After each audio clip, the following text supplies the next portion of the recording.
किसी भी देश की जो नींव होती है वो टिकी होती है उसकी नियम पुस्तिका यानी संविधान पर सवाल ये है कि क्या ये किताब वक्त के साथ पुरानी नहीं पड़ जाती? नहीं, बिल्कुल नहीं, अगर वो भारत के संविधान जैसी हो। तो चलिए देखते हैं कि पिछले 3 दशकों में भारत की सबसे जरूरी किताब को कैसे बदला गया है। सोचने वाली बात है ना? एक नियम पुस्तिका जो 1950 में बनी, वो आज के इस सुपरफास्ट बदलते हुए भारत के लिए रेलेवेंट कैसे है? देखिए, इसका राज इसे सहेज कर रखने में नहीं, बल्कि सही समय पर इसे बदलने की क्षमता में है। और ये होता है संवैधानिक संशोधनों के जरिए। इन्हें आप एक तरह से देश का सॉफ्टवेयर अपडेट समझ सकते हैं। मतलब वो जरूरी बदलाव जो भारत के ऑपरेटिंग सिस्टम को आज की हकीकत से तालमेल बिठाने में मदद करते हैं।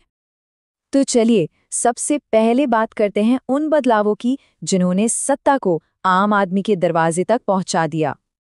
जरा सोचिए, 1992 से पहले गांव या शहर से जुड़ा कोई भी बड़ा फैसला शायद सैकड़ों किलोमीटर दूर लिया जा रहा था, लेकिन 73वें और 74वें संशोधन ने इस पूरी व्यवस्था को ही पलट दिया।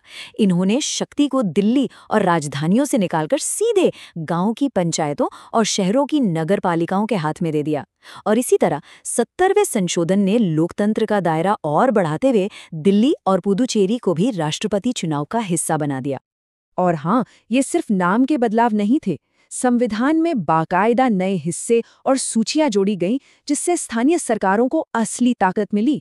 और सबसे अहम बात, SC/ST समुदायों और महिलाओं के लिए सीटें आरक्षित हुईं, ताकि वो आवाजें भी फैसलों का हिस्सा बन सकें जो अब तक हाशिए पर थीं। अब आते हैं दूसरे बड़े विषय पर। पिछले 30 सालों में ऐसे कई संशोधन हुए हैं जिनका मकसद एक ज्यादा न्यायपूर्ण, एक ज्यादा फेयर सोसाइटी बनाना रहा है। ये जो टाइमलाइन है ना, ये एक लगातार चल रही कोशिश की कहानी बताती है।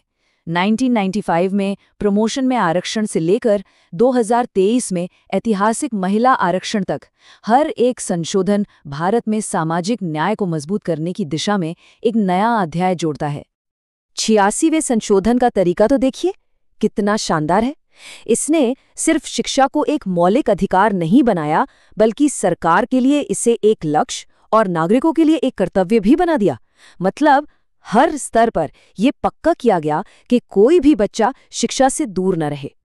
ये सिर्फ एक नंबर नहीं है, नहीं, ये दशकों के इंतजार के बाद भारतीय राजनीति में एक बहुत बड़े बदलाव का प्रतीक है। नारी शक्ति वंदन अधिनियम यानी 106वां संशोधन देश की आधी आबादी को राजनीति के केंद्र में लाता है। ये लोकसभा और विधानसभाओं में महिलाओं के लिए 33% आरक्षण पक्का करता है। अच्छा, ये आरक्षण परिसीमन के बाद लागू होगा। परिसीमन मतलब वो प्रक्रिया जिसमें आबादी के हिसाब से चुनावी क्षेत्रों की सीमाओं को फिर से तय किया जाता है।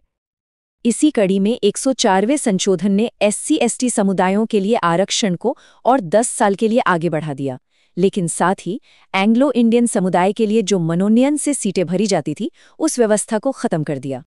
चलिए अब उन संशोधनों पर नजर डालते हैं जिन्होंने भारत के शासन, अर्थव्यवस्था और पहचान को एक नया आकार दिया है।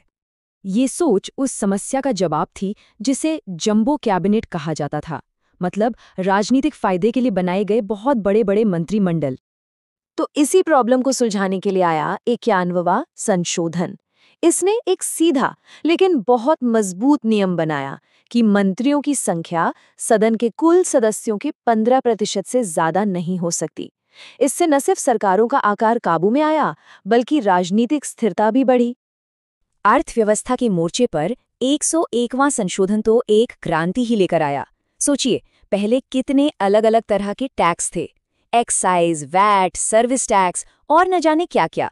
GST ने इन सब की जगह ले ली और भारत को एक राष्ट्र एक कर वाले सिस्टम के और करीब ले आया। इन बड़े बदलावों के साथ साथ कुछ और जरूरी संशोधनों ने देश के सामाजिक और आर्थिक ताने बाने को मजबूती दी। सहकारी समितियों जैसी जमीनी संस्थाओं से लेकर राष्ट्रीय पिछड़ा वर्ग आयोग जैसे जरूरी निकायों तक को एक संवैधानिक सुरक्षा दी गई और इसी दौरान भारत की भाषाई विविधता का भी सम्मान किया गया। 92वें संशोधन के बाद ये नंबर 22 भारत की आधिकारिक तौर पर मान्यता प्राप्त भाषाओं की कुल गिनती बन गया। लेकिन वो कौन सी नई भाषाएं थीं जिन्हें इस सूची में जगह मिली? बोडो, डोगरी, मैथिली और संथाली को 8वीं अनुसूची में शामिल करना सिर्फ एक प्रशासनिक कदम नहीं था, ये एक मजबूत संदेश था कि भारत का संविधान इस देश को बनाने वाली हर भाषा और संस्कृति का दिल से सम्मान करता है। तो इन सभी बदलावों से हमें क्या पता चलता है? चलिए इसे समेटते हैं। तो इन सबसे बड़ी सीख क्या है? बस यही कि भारत का संविधान किसी म्यूजियम में रखा कोई पुराना दस्तावेज नहीं है। ये तो एक जिंदा किताब है, एक लिविंग डॉक्यूमेंट, जिसे एक विकसित होते राष्ट्र की जरूरतों और सपनों के हिसाब से लगातार फिर से लिखा जा रहा है। और यही हमें भविष्य के एक बड़े सवाल पर लाकर छोड़ देता है। जैसे जैसे देश आगे बढ़ेगा, नई चुनौतियां और नई उम्मीदें सामने आएंगी। तो ऐसे में भारत के संविधान की इस महान कहानी में अगला पन्ना क्या होगा? ये हम सबके सोचने के लिए एक दिलचस्प सवाल है।